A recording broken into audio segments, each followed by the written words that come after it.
There is a kind of grief we rarely talk about, not because it is small, but because it is lonely. It is the grief of leadership, the grief of watching something you built, nurtured, and believed in change or fall apart or move on without you. Welcome to Adhisrabbii Unfiltered. And today we are talking about leadership grief, mourning what you built.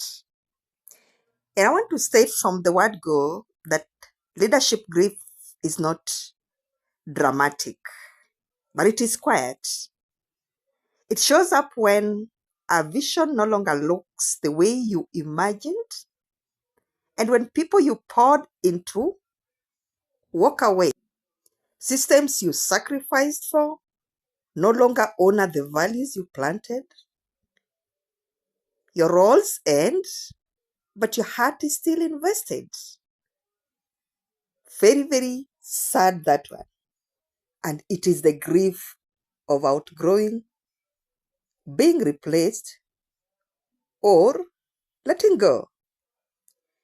Because leadership expects strength, this grief often has no funeral. There's no funeral service for this kind of grief. No one asks you how you're coping. They assume you're fine because you are the strong one. The strong one should always be fine. That's the assumption that people will always live with.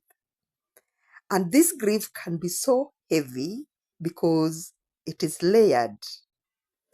It is layered in the sense that you are not just mourning the work, the title, or the position. You're mourning your late nights, the unpaid labor, the emotional investment, the belief in people, the hope for what could have been. And you're grieving a version of the future that no longer exists. Yeah, and that hurts deeply. Yes, I found myself in that situation when I had to let go the first version of Lehesis and think it and rethink it and even think of relocating it and reorganizing it afresh. I had grief, and this is the grief I'm talking about. I was mourning the late nights I spent, the unpaid labor, the emotional investment, and the belief in the people who are now living and not caring so much of what I had invested in them.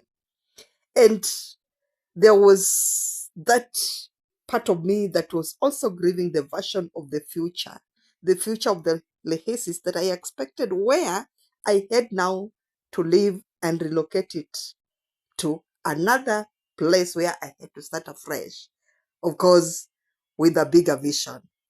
And really, really, that is not an easy move.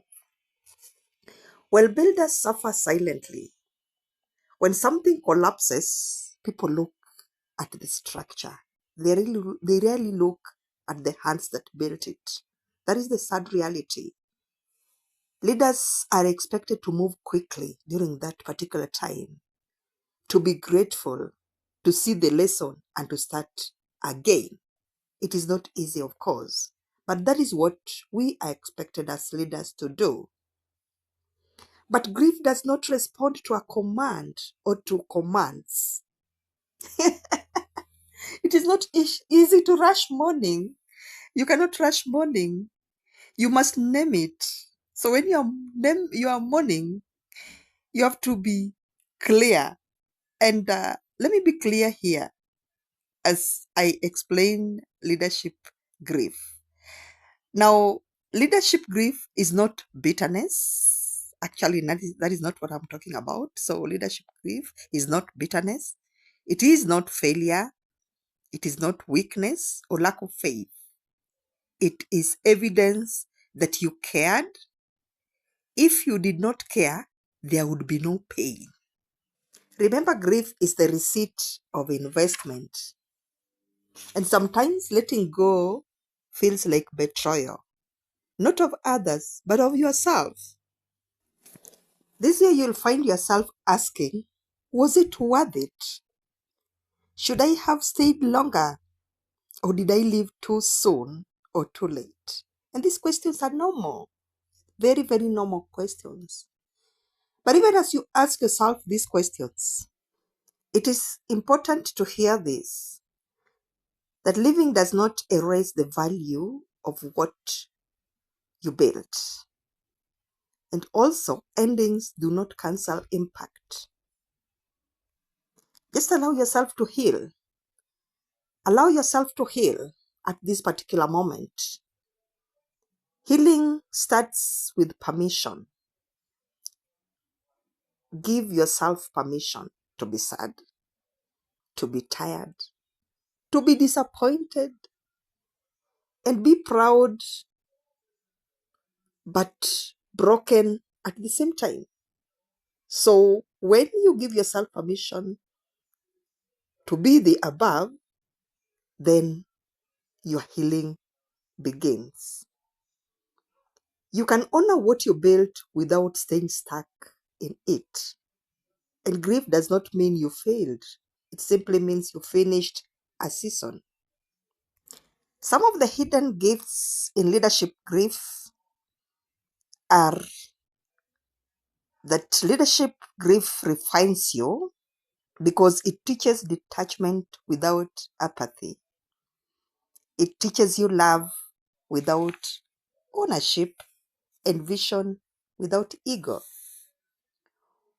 What you built may be gone, but what you become while building it remains. No one can take that from you. No one can take that away from you. Irrespective of what you are going through or what people are saying, no one can take away the fact that what you built may have gone, but what you have become or what you became while building it remains. That remains your mantra. If you're grieving something you built, maybe a ministry, a school, a family, a team, a dream, a season, name it. Know that you are seen.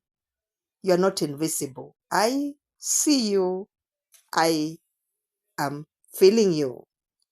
You are not weak. You are not ungrateful. You are human. And that is a score. It is good to be human. And it pays to be human, because it is after that that you are able to pick up yourself, that you are able to walk again, that you are able to be strong again. This is Adhisrabbii Unfiltered, where we name the grief leadership hides, where we name the grief leadership hides. Until next time, be gentle, love yourself, and be kind to yourself.